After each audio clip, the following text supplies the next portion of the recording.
بسم الله الرحمن الرحيم السلام عليكم ورحمة الله وبركاته كلنتي وناكسن داوديال meel kasta aad naga daawanaysaan ku soo dhawaada barnaamijka dabagalka wararka oo xilligan oo kale aad ka daawataan TV-ga Universal anigoo Cabdullaahi Axmed Nuur ayaa barnaamijka idin soo jeedinaya qodobada aad ku daawan doontaan waxa ka mid noqon doona Somaliland ayaa markii ugu horeysay ka hadashay dib u dhis lagu sameeyay dhawaan kaniisad ku taala magaalada Hargeysa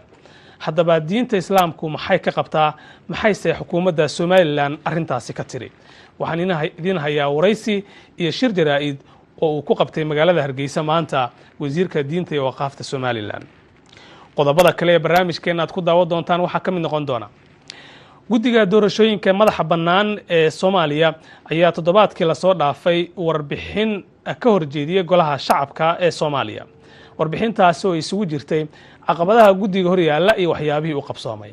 haddaba ma lagu guuleysan karaa 40 sano in wadanka laga hirgeliyo doorasho qof iyo cod ah 12 hab doorasho ee dunida ka jirana keeba Soomaaliya ku haboon waraysi ayaan idin hayaa qaybaha dambana waxaad ku daawan doontaan golaha shacabka Soomaaliya oo maanta ku kala aragti duwanaaday dib u dhaca ballan ay la lahaayeen wasiirka dastuurka ee Soomaaliya iyo golo wasiiro oo ka kooban 57 xubnood oo uu maanta ku dhawaaqay madaxweynaha Koonfur Galbeed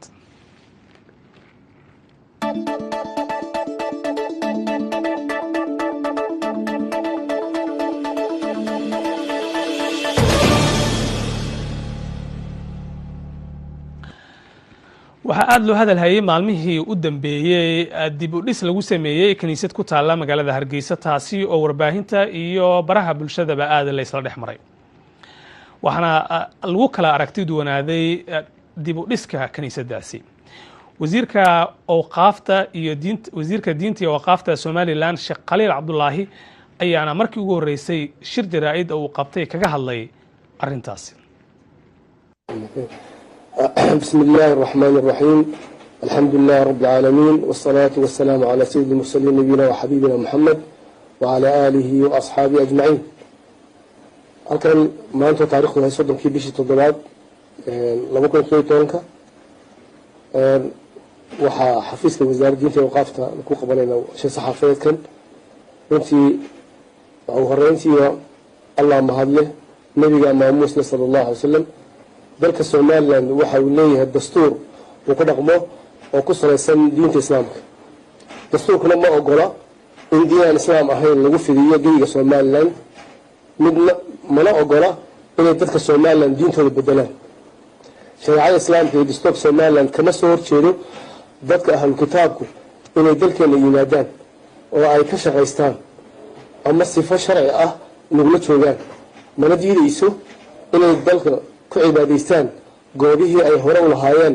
ee dhisnaa ilaa xilligii Ingiriiska 7 sano ka hor waxaan cadaynaynaa in aanay jirin kaniisad cusub oo Hargeysa laga dhisay sida lagu faafiyay saxaafadda sawiro aan xaqiiqada ka turjumaynin oo been abuur ah lamana ogola in kaniisad cusub laga dhiso geyga Somaliland waxa cadho iyo buuq ka dhashay hadal ay gabadha ajnabiga ka tiri madal lagu falanqeynayay horumarka ay keento mutadawacnimadu ama iska wax qabsashadu oo ka dhacay jaamacadda Alfa oo loo turjuntay inay dawladda ogolaatay dhismo kaniisad cusub oo laga dhisay Hargeysa taasi oo ah mid aan waxba ka jirin haweeneydaasi xafiiskeedii waxaan u qornay warqad digniinta madambaysa oo laga digayo wixii hadal ama fal loo turjuman karo fidin diimeed ugu dambeyntii dowladda Somaliland ee hadda talada haysa waxay ku suntantay kor u qaadida wacyiga diinta islaamka iyo horumarinta arrimaha diinta sida idaacadda Qur'aan Kariimka barnaamijyada kala duwan ee wacyigelinta diinta ee ka socota warbaahinta dowladda ka hortagga xumaha iyo ilaalinta anshaxa wacyigelinta xarumaha dowladda iyo jeelasha dalka taabagelinta guddiga wanaag farista ka qaybgalka dhismaha masaajidda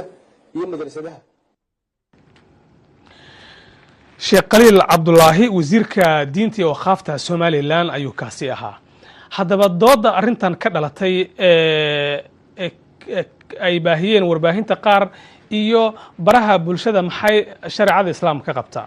waxaa telefoonka Muqdisho ku jira Sheekh Bashiir Ahmed Salaad oo gudoomiyaha hay'adda culimada Soomaaliyeed Sheekh Bashiir dabcan wax uun baad kala socotaa arrintan dhowaan dib u dhis ayaa lagu sameeyey kiniisad ku taalla magaalada Hargeysa oo bishii May ee sanadkan aad ayaana arrintan looga hadlay markaad eegto shareecada islaamka in la dhiso ama dibba loo dhiso ama mid cusub la dhiso mid ay haataba kiniisad oo laga dhiso wadan islaam ah maxay ka qabtaa diinta islaamka bismillahir rahmanir rahim alhamdulillah wassalatu wassalamu ala rasulillah wa ala alihi wa ashabihi wa ala ba'd assalamu alaykum wa rahmatullahi wa barakatuh wa alaykum assalam wa rahmatullahi wa barakatuh السلام يا فرصة ما كان هو وقت واحد مغلي لكن أنا معلومات صح كمان هي واحدة بالسنية من غير الصباح معلومات كاش في مسح سنة لكن بيجان إحنا نقول كمثال الدينية هم بالله والسلام هذا معلومات كاش في سومالي الآن واحد غير الشيء أنا غير الشيء هذا أنا كمان هذا ذكره لكن بيدهان دل مسلم إن غادي تكريسات دين الإسلام كما وقرأ أنا بس دل الإسلام وياهي مجال المسلمين لا بحي أي تحي وهكذا قد يصير مجال المسلمين لا بحي دل المسلمين يجعل كتير كأي يلين أقوى على الحياة مركز دل خالص ويا المسلمين كلية إليهم إن ذلك لوضع أساسه أما لوضع الكنيسة وحكينا كلام الشلال محاير الكون ورث دين تأتي كريستيان أما دين تطوع عن الإسلام كأهين ورث دين صح معها ودين بعض الكردستان ودين الكردستان شركي كارهان ما ركتي عن كريستيان ودين الكردستان سبح إله كردستان إله سبحانه وتعالى ولو قفه ما تي حضوري وحلو ما رأسي أونس بيويان دبي بس رسول دبي وين وحتى ولا بس مشيء حتى بورا هي بورفة هي كحل بالسنة إني بسرعة كسي يعني واي فكورت ما عطى كأميس إلا وكالم يو وحي أي ربين وما رأس اللي مساعدة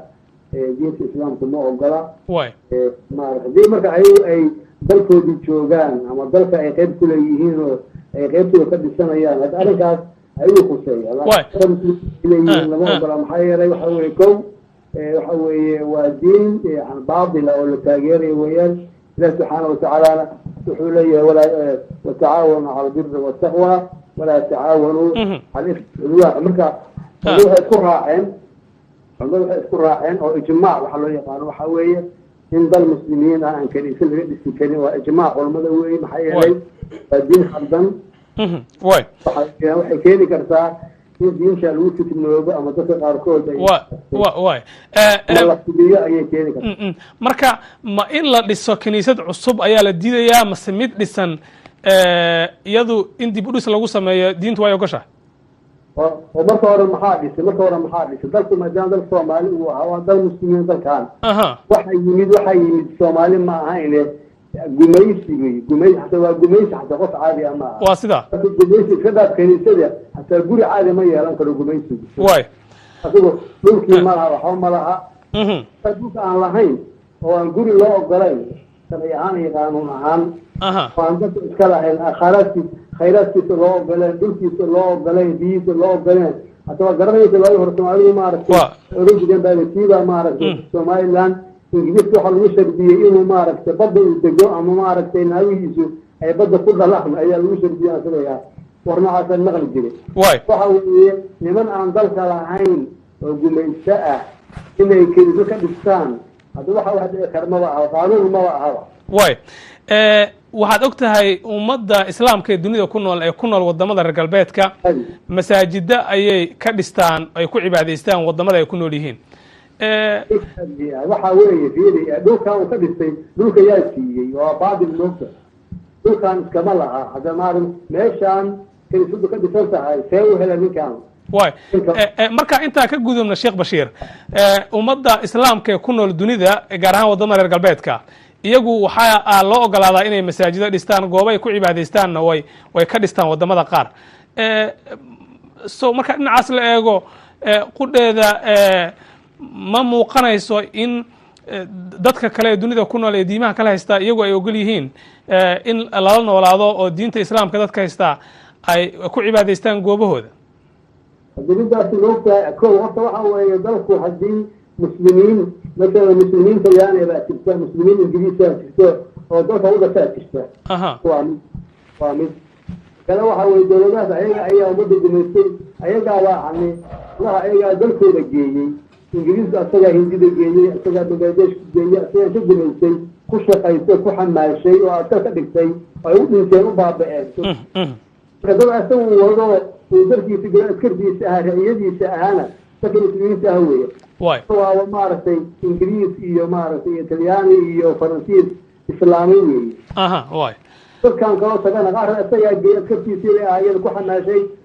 diigtiisa maartay diigtan hadura ku bixiyeen qaarna qawaaniin bay ku galeen kooda qoraxay yani dastuurkeenu ma ogola marka diinta islaamku ma ogola in wadan islaama kaniisad laga dhiso batatan ma ogola waa ijmaac ma ogola waa xaraan qofka hatta fuudiga xaraan buqonaya lajaadku xaraan buqonaya qof kasta oo maaluf ku yeeshay xaraan buqonaya Sheekh Bashiir Axmed Salaad gudoomiyaha hay'adda culimada Soomaaliyeed oo telefoonka Muqdisho iigu waramayay ayuu kaasi ahaa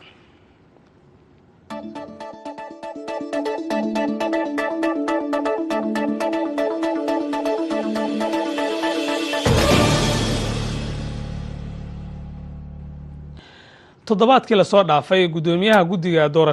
doorashooyinka madaxa bannaan ee Soomaaliya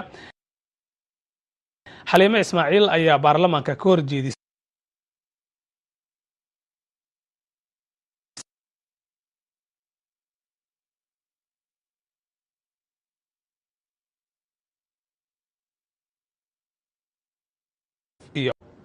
waxa inoo soo socda xildhibaanada sharafta leh waxaan maanta hortiina ka jeedinaynaa daraasad aan ku soo sameynay jawaabaha su'aalihii muhiimka u ahaa u diyaar garowga howlaha adag ee doorashada ee guddigan madaxa bannaan horyaal waa su'aalo munaasab ah kuna soo beegmay waqti munaasab ku ah in la isweydiiyo si diyaar garow wada jir ah aan uga yeelano ajandahaas qaran ee dastuuriga ah daraasada aan ka sameynay su'aal waayahay Xaliime Ismaaciil ayaa waxa ay xubnaha golaha shacabka u jeedisay warbixintaasi dheer hadduu alle inoo dib ayaan kugu celin doonaa warbixinta dabadeedna waxaan wax ka weydiin doonaa xildhibaanad Fawziye Yuusuf Xaaji Aadan oo stuudiyaha Universal barnaamijka dabagalka marti ugu ah bal marka hore aan dhageysano warbixinta Xaliime Iyari mudana gudoomiye xildhibaanada sharafta leh waxaan maanta hortiina ka jeedinaynaa daraasad aan ku soo sameynay jawaabaha su'aalihii muhiimka u ahaa u diyaar garowga howlaha adag ee doorashada ee guddigan madaxa bannaan horyaal waa su'aalo munaasab ah kuna soo beegmay waqti munaasab ku ah in la isweydiiyo si diyaar garow wada jir ah aan uga yeelano ajandahaas qaran ee dastuuriga ah daraasada aan ka sameynay su'aalahaas waxaan fadhigan ugu soo gudbinaynaa qoraal ahaan iyo soo jeedin muuqaal ah waxaan ka codsanaynaa xildhibaanada daraasadaas inay si fiican noola fiiriyaan marka aan soo jeedinayno haddii aan ka hadalno dhab ahaanshaha doorashada siday nooga tahay dhab mudane gudoomiye xildhibaanada sharafta leh waxaynu marqaati ka wada nahay in xukuumadda hortiina ka caddaysay inay go'aan ka tahay mudnaansiinta hirgelinta doorashada ka dhacda dalka 2020 sida waafaqsan dastuurka ku-meelgaarka ah ee dowladda federaalka sidoo kale su'aalaha uu gudoomiyahana soo weydiiyey waxayna tusinaysaa ka go'aanshaha golaha shacabku inuu dalka gaarsiiyo dardargelinta hanaanka doorasho waxaa kaloo xusid mudan in warmurtiyeedyadii ka soo kala baxay shirkii London iyo kii madaxda qaranka ee Muqdisho lagu saxiixay in doorashadu ay ka mid tahay qodobada lagu heshiiyey. mudane guddoomiye, xildhibaanada sharafta leh, sida aad la wada socotaan, guddiga madaxa bannaan ee doorashooyinku waa guddi qaran oo dastuuri ah oo loo idmaday diyaarinta iyo maamulidda doorashooyinka dalka sida ku cad qodobka 111 ee dastuurka dalka iyo sharciga lagu dhisay guddiga. waxaana maanta hortiina ka caddaynaynaa in guddiga madaxa bannaan ee doorashooyinku uu diyaarsan yahay in uu hirgeliyo doorasho ka dhacda dalka 2020 uuna dhabar adeegayo duruufaha kala duwan ee dalka ka jira. mudane guddoomiye, xildhibaanada sharafta leh, golaha shacabka waa golaha keliya ee sharci u leh in uu guddigu warbixin siiyo 4 bilood ee mar, taasoo ah tan maanta idin hortaalo. waayahay xaliima ismaaciil, guddoomiyaha guddiga madaxa bannaan ee doorashooyinka dalka ayay taasi ahayd. xildhibaanad yuusuf waa xildhibaanada fawziya yuusuf xaaji aadan oo ka mid ah xubnaha golaha shacabka ahna guddoomiyaha xisbiga NDP horena usoo noqotay wasiirka arrimaha dibadda iyo ra'iisul wasaare ku-xigeen ayaa studio Universal ee Muqdisho wala sugan. fawziya, aad baad ula socotay arrimahan doorashada iyo guddigan, waadna joogtay kulankii waxyaabihii ay soo gudbiyeen. markaad eegto warbixinada guddiga ay soo bandhigeen, waxa horyaala iyo guud ahaan tillaabooyinka loo baahan in la qaado 4 sano ee soo socota ee aan bilo ka soo cunay, wadankan ma lagu gaarsiin karaa doorasho qof iyo cod? bismillaahi raxmaani raxiim. horta waa mahadsantahay. waxaan qabaa anigu waa la gaadhsiin karaa. doorasho 3 sano iyo bar baa inoo hadhay. 3daas sano iyo barkaas waa lagu dhammayn karaa shuruucda dhiman. shuruucda intii badneed waaba samaysan tahay. constitutionkuna dib u eegis unbaaba waa loo dhameeyey. dib u eegistii in maaragtay baarlamaanka la horkeeno unbaa dhiman. waxaan qabaa doorashada nooca laga dhigi doonaa wax badan bay sahlaysaa. doorashooyinku waa 12 adduunka laga qabtaa 12, laakiin innaga labun bay naanfacaya. weliba midba aada ugu habboon situationkeena oo ay tahay afghanistan ama ciraaq, dowladihii iyagana dagaaladu ka socday, habka ay qaateen oo proportional representation ama habka maxay ahaytoy cid waxa weeye cod xisbigaa la dooranaya, xisbigaa liista xidhan dhiibaya kuraasida codka, hadba codka uu helo xisbigaas ayay kuraasidiisana nambarkooda noqonayaan. marka waan qabaa anigu haddii ay helaan supportka ama caawinada ay u baahan yihiin guddigu, oo kow ay ka tahay horta political support, in la ogolaado in shacbiga iyo dowladda iyo baarlamaanka iyo axsaabtu ay dhiirigeliyaan, ogol yihiin, raallina ku yihiin in maxay tahay madax banaanidooda lagu dadaalo, dhaqaalaha ay u baahan yihiin in la siiyo, shuruucdana loo dhameeyo. marka waxaan qabaa anigu waa la dhamayn, way dhici kartaa doorashadu. waayahay, waxaad ogtahay 4 sano ee aanu soo dhaafnay inaanan lagu guuleysan wadanka doorasho qof iyo cod in la gaarsiiyo, qorshuhuna uu ahaa. hadda waxaad ogtahay in hawsha ay bilow tahay. markaad eegto baraaruga jirana inuu yar yahay marka laga eego dhinacan in wadanka doorashooyin qof iyo cod la gaarsiiyo, aad moodo howlaha kale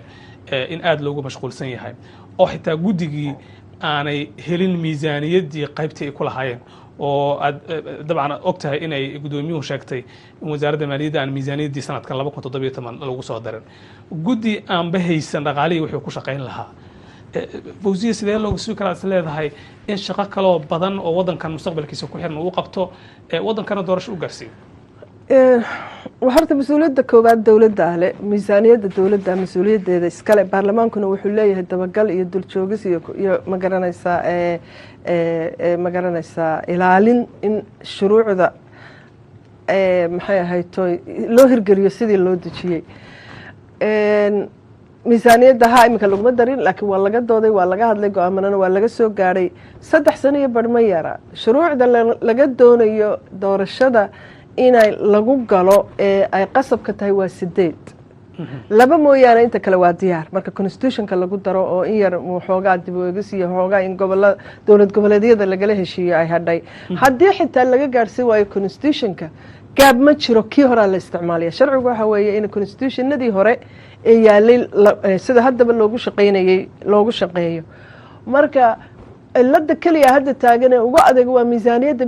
dhaqaalaha haddii dowladdu xitaa bixin kari weydo ummadda soomaaliyeed ee tijaarta ganacsatada waaweyn waa la bixin karaa wax weyna maaha doorashada noocaas sahlan haddii la qaatana kharash badani kuma baxayo doorashada liiska ah xidhan ah ee axsaabta la kala dooranayo ma loo baahna waraaqo badan oo la daabaco ma u baahna waayo axsaabta haddii xitaa 10 tiradoodu gaadho waa warqad 10 xisbi ku qoran yihiin marka waxaana muhiima in magaalo madaxyada gobolada ama dowlad goboleedyada laga dhigo oo aan la isballaadhinin waayo waxaa la rabaa in hore loo socdo haddii wax walba lagu xidho waxaasi ma suuro gelayaan hore looma socon doono sidaan qaba anigu dabcan intaad sheegayso 4 sano la soo dhaafaba waa la hirgelin karay marka ma waysan kuu muuqan sababtii 4 sano baajisoo kale inay mar kale soo laaban karto anigu waxaan qabaa 4 sano waa la qaban karay dadkii qaylinayaan oo hayn dadkii qoraalada ka sameeyaan oo hayn waa la qaban karaa doorasho dalka Suuriya ololeysa laba goor laga sameeyay Afghanistan baa laga sameeyay Iraq baa laga sameeyay inaga dhibaato badan bay inama haysato waxoogaa qaraxyada iyo meelaha mooyaane waa la sameyn karaa doorasho shuruucda hadhay labun baa haray aan waliba muhiim aanu mid ahayn oo ka xuduudaha muhiim maaha haddii nooca doorashada la qaato intii kalena waaba iska wada diyaar almost mid dib loo waxoogaa u dhiman yihiin un baa haray marka waxaan qabaa doorashada tiiba hadda wasaaradda gudaha ay gacanta ku haysaa tii doorashooyinka shuruucda kale ee kow ka yahay constitutionka marka waan sheegay arrinta xisaabta laftirkooda ka waran oo aad moodo inaysan weli isku dabaridneen qudhooda markaad eegto muhiimna u ah axsaabta horta dhawaan insha Allah waa la register gareynayaa marka la register gareeyo waa temporary registration kaasi axsaabta maalintii laga bilaabay dadku ay bilaabeen in axsaabta sameeyaan 2 sano bar iyo meelahaas laga jooga meel fiican iyo hanuunin takala guddigan doorashooyinka iyo axsaabta ay qaar meelaha qaar ku casmeenba training baa la galay marka anigu haddaan la rabin oon siyaasad kale jirin oon si kale loo dhigaynin waa doorasho waa la geli karaa 2 sano kadib xitaa waa la geli karaa anigu sidaan qabo marka cabsi miyaa jirta aad qabto ee ah in ay jiraan siyaasado kale diidan in doorashadaasi la galo maya waxaan idhi haddii baan idhi ay iyagoo jira mooyaane doorasho waa la qaban karaa shuruucdii waa diyaar intoodii badnayd mid iyo laba haray constitutionkii waa diyaar guddigii waa joogtaa oo waa la ingreeyay oo shaqo qayr caadi ah guddidan ma sha Allah shaqo qayr caadi ah qabteen muddadii trainino badan bay galeen waxa hatta la soo gaaray oo Afrika ku ka caawinaysay oo anaguna la joognay in la kala doorto nooca doorashada ku habboon dalka oo ayaamadan laga doodayay marka iyagu waa iska diyaar waxay u baahan yihiin dhiirigelin dhaqaale madax banaani la siiyo iyo shuruucdaas farta laga saaro marka doorasho waa la sameyn karaa markii 2016kii laga dhigayay tadban waa la sameyn karay tii ka adkayd ee ka complicationka badnayd ee qabaa'ilkii isku wada dhaceen ee qoysaskii is wada dileenba waa la sameeyey tan waa toos axsaabta la kala dooranaya dowladda saasay ku dhalanaysaa xildhibaanada iyagu diyaar ma noqdeenoo isku diyaarinayaan inay axsaabtii kala galaan oo diyaar xisbiya samaystaan iyagu basta waxaad moodaa inay iska fadhiyaan sharci baa jira la soo saaray ayaan hore qaraar la sameeyey oo ahaa in axsaabtu ay ku biiraan xildhibaanadu laakiin one man one vote necessary maaha in qasab laga dhigo xildhibaan because xildhibaanadu wax ma dooranayaan markan waa hal qof iyo hal cod marka waa shacbiga shacbiguna waxaan u malaynayaa waa u diyaarsan yihiin waa ka daaleen qabiil wax isdilaya iyo qabiil murmaya iyo 4.5 waa laga daalay in laga gudbaa la rabo adduunka lala mid noqdo marka caqabad amnina ma isleedahay weli way taagan tahay oo waa suurtagal inay culays ku noqoto in wadankan doorashadaasi laga hirgeliyo insha Allah way dhacaysaa sababtoo ah 4 sano 3 sano iyo barka dib baa laga hadlayaa shuruucdina waaba diyaar guddiga waa joogaan maxay ahayd axsaabtii waa diyaar garowday marka waxaan qabaa anagu maayn wax cilada oo totally iyadoo de si kale baaragtay wuxuu dhacaan mooyaane doorasho waa dhici kartaa dadkuna waa inay aaminaan inay dhacdo sababtoo haddaan doorasho dhicin xaggee la jooga 10 sano waxaa weeye 4 sano iyo afarta ka dambayso 8 sanadood oo kale oo 4.5 iyo qabiil sii xoogaysto marka anigu waxaan qabaa doorasho waa inay dhacdaa waanay dhaci kartaa waana sahlan tahay maalmo ka hor waxaad ka qayb gashay munaasabad ay mid kamid ah ahzaabta siyaasadeed samaysteen dabcan aadaana u saluugaysa in waddanka ay doorasho ka dhici karto qof iyo coda ma go-aankaaga miyaa wax iska bedeleen ma saluugin waxaan always sidaa aan u leeyahay baan u idhaahdaa doorasho waa inay dhacdaa doorasho waa in maxay ahayd dadkuna waa inay axsaabta garab siiyaan si looga hadlo oo loo suuro geliyo laakiin ma saluugeyn waxaan idhaha waa in lagu talagalaa waayo dad badan baan weli fahamsanayn oo odhanaya doorasho ma dhici karto waxbaa waa qaali lacagtaa ku badan dadkaan diyaarsanayn wax qaaliyina ma jiraan axsaabtina waa diyaar shuruucdii waa diyaar guddigii waa diyaar waxaa keliya uun hab waxay rabtaa anigu waxaan qabaa 2 sano waa lagu samayn karaa hadda sidaan hadeer balaha doorashadii hore la qabtana waxaa is leedahay iyadaa ka adag middan hadda tii hore adkayd labada tii hore confusion caalamka wax yani lama arag noocaas oo kale waa markii u horeysay oo maaragtay wax dadban la sameeyay dadku ama wax daaragtay sameeyeen ama iska daayeen marka wax dadban meesha kuma jirtaa dad badan Soomaaliyeed iska intaal darane dad badan dambe intaal uma hayso waa intaas loo soo waa taqeeladaanta ka soo yeertay maxkamadii sare iyo golihii shacabku ay qoorta isku galeen oo maanta adinku xataa qudhiina aad laba u kala jabteen arrintii wasiirkii dastuurka ee ka hadlay go-aankii maxkamadda sare iyo kiini qaateen horta wasiirku waa xanuunsaday waxaana weydiistay cudurdaar sidaan maqlay qoraal buu soo qoray u malayn maayo inuu ogaan uga tegay meesha laakiin ra'yiga maxkamadda sare waa lagu kala maxkamadda sare siday ugu dhawaaqday u sheegtay dadka qaar baa aan ogolaanin oo ka horjeeda marka qof waliba ra'yigiisa ayuu arrinkaas maaragtay ka qabaa yaa saxa ayaa la isku haystaa maxaad aad ku talinaysaa ood is leedahay waa loo baahan yahay in 1 iyo 2 xoogga la saaro si lagu guulaysto doorasho xora oo ka dhaxda waddankan 1 axsaabta hadda inay isdiyaariyaan inay diyaargaroobaan waqti dheerna way haystaan waana diyaarsan yihiin in badani 2 guddiga doorashooyinka in la dhaqaalahoodii loo sii diyaariyo budgetkoodii loo diyaariyo budgetkoodu wuxuu noqonayaa sanadba sanad ka dambeeya wuu kasii badanaya sababtoo ah shaqaalaha sii kordhaya mar walbaba moraalkana loo dhiso support politicala la siiyo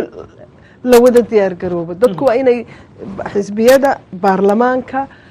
dowladdu waa inay iska kaashadaan si ay doorashadaas haddaanay doorashadaasi dhicin anigu waxa aad baan uga warwarsanahay Soomaaliya situationkeedu sidoo noqon doono wasiirkii arrimaha dibadda aad soo noqotay aad baadna uga warhaysaa caalamka iyo Soomaaliya markaad eegto in waddanka ay ka dhacdo doorashadaas oo xor oo shacabku ay wax doortaan waqti intee laga geliyaan caalamkusa go'aan arrintaasi ma ka tahay oo iyagu diyaar mu yihiin horta inaga caalam waxba inagama khuseeyaan Soomaali baa leh annaga waxa way kalsoonideena horta inaan yeelano oo aan doorashadaas go'aansano waxaan ka hadlay Suuriya oo gubanaysa 2 jeer laga sameeyay Afghanistan baa laga sameeyay Iraq baa laga sameeyay ummaddu waxay rabaan inay hore u socdaan dadka inay rajo galiyaan bay rabaan madaxdooda marka waa inaynu inaguna rajo galinaa shacabka oo hore loo socdo 8 sano oo kale waa 7 sano iyo bar kale ugu yaraan marka sidan lagu jiro dadku rajo beel bay noqonayaan 4 sano 4 sano haddii dib ay uga dhacdo 4 kale dib uga dhacdo oo 2020 la yidhaha ma qabsoomayso oo wax kale la sii sameeyo horta mid dadban haddii la sameeyo waa waxa weeye kala guur weeye haddii la yidhaahdo ha la sii dheereeyo waqtigaa 4 kale ha lagu darana de ilmaha maanta 10 jirka iyo 20 jir markuu yahay waxaa weeye muxuu markaa waxa weeye rajo beel waxay ma iyo qabiilkii xoogaysta iyo dadku sii kala fogaada marka aad baad ugu walsantahay in 40 sano aan lagu guulaysan in doorashadaasi dhacdo kama walwalsani waa la samayn karaa baan leeyahay waa in la sameeyaa haddii aanay dhicin may haddii haddaanay dhicin waa disaster laakiin waa inay dhacdaa waanay dhici kartaa marka madaxda iyo baarlamaanka iyo waxay u taallaa maaragtay guddiga sidii loo hirgelin lahaa waa wax simple ah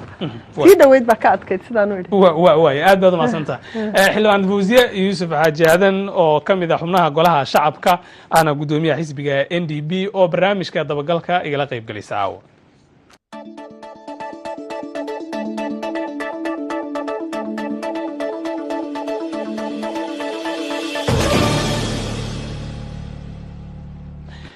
madaxweynaha koonfur galbeed shariif xasan sheekh aadan ayaa isku shaandhayn ku sameeyey golaha wasiirada ee maamulkaasi koonfur galbeed wax uuna soo gudbiyey ama maanta ku dhawaaqay xubno ka kooban 57 oo golaha wasiirada oo isugu jira wasiiro dowlayaal iyo wasiir ku-xigeenno wariyahana maxudiin xusni ayaana warkan inooga diyaariyey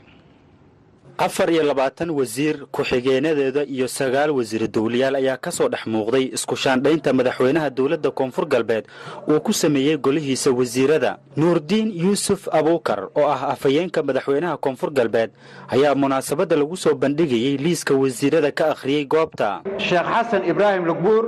wasiirka garsoorka madoowe nuuno maxamed wasaaradda arrimaha gudaha federaalka iyo dib u heshiisinta cabduraxmaan ibraahim aadan wasaaradda maaliyadda maxamed xasan fiqi wasaaradda beeraha iyo waraabka xasan xuseen maxamed wasaaradda amniga gudaha aadan xasan maxamed wasaaradda tamarta iyo khayraadka biyaha isaaq cali subag wasaaradda caafimaadka cabdinaasir cabdi caruush wasaaradda qorshaynta iskaashiga iyo maalgashiga wasaaradaha ugu muhiimsan waxaa ka soo muuqday kuwii hore oo wasaaradaha loo kala bedelay laakiin wejiyo cusub oo dhalinyaro u badan ayaa ka muuqanayay ku-xigeenada iyo wasiir dawlayaasha madaxweynaha dowlad goboleedka koonfur galbeed shariif xasan sheekh aadan ayaa baarlamaanka koonfur galbeed ka codsaday inay meelmariyaan wasiirada cusub isagoona amray inay la yimaadaan waxqabad muuqda intaad fursada leen waliba lahaa fursada weelisuu bufaday bulshada aysan ka adeegtaan inaysan bulshada wada qabataan inaysan bulshada horumarsha ka shaqeeytaan ee daacadnimo la siin ku helo haddii san daacadnimo haytaan isin dhibtaan ummadana dhibaasan way rajeeyay inay oo dadkii hormeeliyo deersiyay ku dhaqaajiyaan meelo taabada ku rajeeyaan way la ku yaabe dadkii hormeeliyo ka magacaawi iyo dadkan geeyka meelo ka magacaawi inay shalgadiisinto waqtana shalgadiisinto muuqaalna shalgadiisinto saas dartee dadka geeyka la magacaabo wali rajeeyay iyo inay waqtiga isbedel doona muuqaalna iyo walba ku bedelan ee ku rajeeyay qaar ka mid ah wajiyada cusub ee dhalinyarada u badna ayaa dareenkooda uga waramay Universal TV waxaa lagu magacaabay wasaaradda waxbarashada dowlad goboleedka koonfur galbeed Soomaaliya wasaaradda waxbarashada waa wasaaradda ugu muhiimsan ee u baahan tahay bulshada si gaar ah u taabato ama si toos ah wariyana maxudiin xusni oo warbixintaasi noo soo diyaariyay ee la xiriirtay isku shaandhaynta golaha wasiirada ee maamulka koonfur galbeed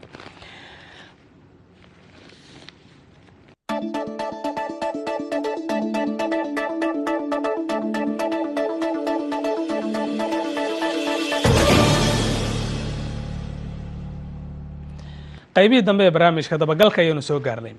xildhibaanada golaha shacabka ayaa maanta ku kala jabay dib u dhac ku yimid ballan ay la lahaayeen wasiirka wasaaradda dastuurka cabdiraxmaan xoos jibriil kaasi oo maanta la filayay in xubnaha golaha shacabka uu hortago hase yeeshee uu ka baaqday waxaana uu guddoonka u gudbiyey warqad uu ku codsanayey ama uu ku sheegayey inaanu maanta tegi karin ama hortegi karin xubnaha golaha shacabka oo 11 bisha agoosto looga dhigo ballantaasi waxaana ay xildhibaanada golaha shacabka ku kala aragti duwanaadeen arrintaasi iyadoo ugu dambeyn guddoonkuna uu codsaday in cod loo qaado 77 xubnood ayaana taageeray codsiga wasiirka dastuurka halka 85 xubnood ay iyaguna soo jeediyeen in dib loo eego xilkiisa waxaana guddoonka ugu dambeyn uu isna go'aan ku qaatay in guddiga joogtada arrintaasi loo gudbiyo oo iyagu ay go'aan ka soo gaaraan qaar ka mid ah xildhibaanada ayaana hadalla ka jeediyey xaruntii golaha shacabka qodobka 77 faqradiisa 8 waxay sheegeen su'aal waraaheed haddii laga keeno wasiir codsan karaa in dood la geliyo muddo aan 20 daqiiqo ka badnayn. waxaan kaa codsanaa marka muddada aad haysatid waa 20 daqiiqo 20kaas daqiiqo inaad kusoo gabagabeeyaan kaa codsanayna marka koowaad oo sharciga ilaaliyo. qodobka labaad wax badan ay ku jiraan aan rabo oo 2 daqiiqo la isku qabtay sida kale shaqo qabo mudane gudoomiye waxaan rabaa hadalada inaan su'aal inaan weydiiyaan rabaa idinka guddoonka wasiirka asaga waraaq inta keeno iska tiraysa idinka sax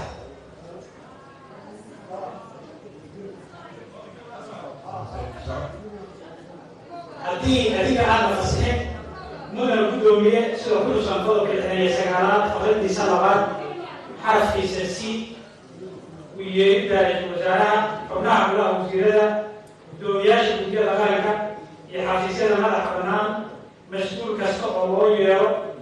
ee imaan waaya waxay golaha shacabku xaq u leeyihiin inay xilkiisa dib u eegis ku sameeyaan. sidaas daraaddeed mudane gudoomiye waxaan codsanaynaa wasiirka wuxuu u gafay baarlamaanka wuxuu u gafay dastuurka in cod la geliyo lagana laabta mas-uuliyiintii kalsoonida xildhibaanada. golahani waxa weeye waa hooyadii qaranka Soomaaliyeed waa institutionka ugu weyn ee dhalay nidaamka dowladnimada Soomaaliya maanta ay u shaqeynayso. sidaa darteed wuxuu leeyahay in xeerarkiisa iyo qaaraadkiisa la ixtiraamo taasay dowladnimada ku jirta. wixii intaa dhaafsan waxaa la arkaa inay moogtay qof guddoomada moogtay la dhacaya meeshii uu ku taagnaa laantii uu ku taagnaa goynay noqonaysa. marka ani waxay la muuqataa qaaraadka muxuu ah baarlamaanka in la ixtiraamo oo aqlabiyad uu ku go'aansado taasaa dowladnimada ku soconaysa. taasi way la tahay waxaana talayga ah xafiisyada dowladda wasiiradu waa indhihii hoggaanka ummadda Soomaaliyeed. waxaa looga baahan yahay inay moogta ixtiraam iyo dhaqan iyo inay shuruucda ilaaliyaan in kaasaa laga sugo tusaale u noqdaan ummadda Soomaaliyeed iyo shuruucda ilaalinteeda. taasaa looga baahan yahay. labadaa arrimood haddii la waayo dowladnimadana halis bay ku jirtaa. caruurta hore waxaa qabay qofka bini aadamku waa xanuunsan karaa waa muxuu ahay daruura u bannayn kartaa. xubnihii golaha shacabka ee maanta ka hadlayey dib u dhici ku yimid ballantii ay xubnahaasi la lahaayeen wasiirka wasaaradda dastuurka ayay kuwaasi ahaayeen. wasaaradda gaadiidka iyo duulistana waxa ay maanta shaacisay in la kordhiyey waqtiga uu shaqeynayo garoonka diyaaradaha aadan cadde ee magaalada muqdisho oo ilaa 10 habeenimo laga dhigay. taasi oo micnaheedu tahay in diyaaraduhu ay soo degi karaan xilliga habeenkii ah oo ilaa 10 habeenimo uu garoonku shaqeynayo loona diyaariyey adeegyadii guud ay u baahnaayeen dadka ka soo degaya garoonka diyaaradaha. inkastoo dhinaca kale loogu baaqay shirkadaha isgaarsiinta iyo qaybaheeda kala duwan sida taleefanada iyo internetkaba in ay taawarada dhaadheer ee ku yaala magaalada ilaa 5 degmo oo ka mid ah degmooyinka gobolka ay suraan calaamadaha muujinaya ama layrarka muujinaya in ay ku yaalaan goobahaasi taawaro si loo ilaaliyo badqabka diyaaradaha ka soo degaya garoonka maadaama ay joog hoose ku duulaan marka ay soo caga dhigan rabaan garoonka aadan cadde. guud ahaan barnaamijkii dabagalka caawa waa naginta Khaalid Makiya Cabdiraxmaan Jaamac ayaan u mahadcelinayaa. tan intaan barnaamijkan mid lamida kulmi doono sidaas iyo nabadgelyo.